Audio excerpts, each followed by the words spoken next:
एक समय की बात है। प्रीता नाम की लड़की अपने माता पिता के साथ एक गांव में रहती थी।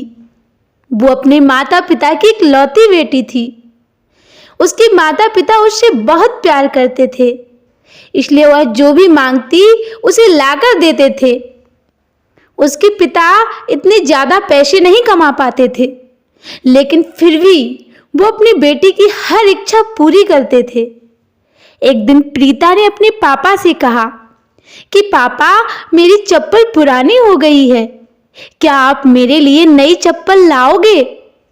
उसके पिता अगले दिन ही नई चप्पल लेकर आए। प्रीता नई चप्पल देखकर बहुत खुश हुई और चप्पल पहनकर पूरे दिन मोहल्ले में उछल कूद करती रही। शाम को वह घर आई और चप्पल उतारकर सो गई।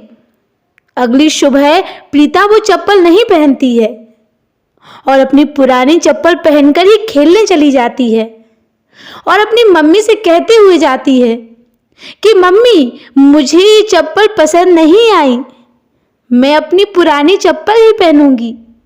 उसकी ये बात उसके पापा सुन लेते हैं।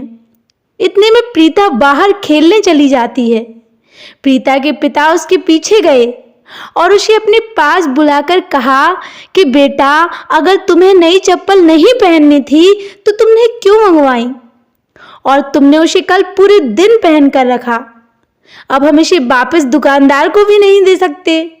इस पर प्रीता कहती है कि पापा, मैंने यह चप्पल मम्मी के लिए मंगाई थी क्योंकि उनकी चप्पल टूट गई है और वो खर्चे के डर से कभी अपने लिए नई चप्पल नहीं मंगाती, इसलिए मैंने वो चप्पल कल पूरे दिन पहन कर रखी ताकि मम्मी उसे वापस करने को ना बोलें।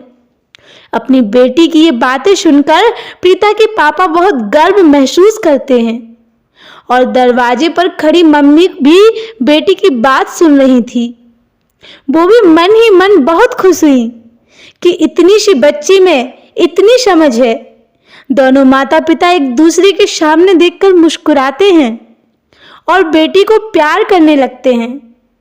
इस कहानी से हमें ये सीख मिलती है कि हमें हमेशा अपने माता पिता की मजबूरी को समझना चाहिए और उनसे प्यार करना चाहिए।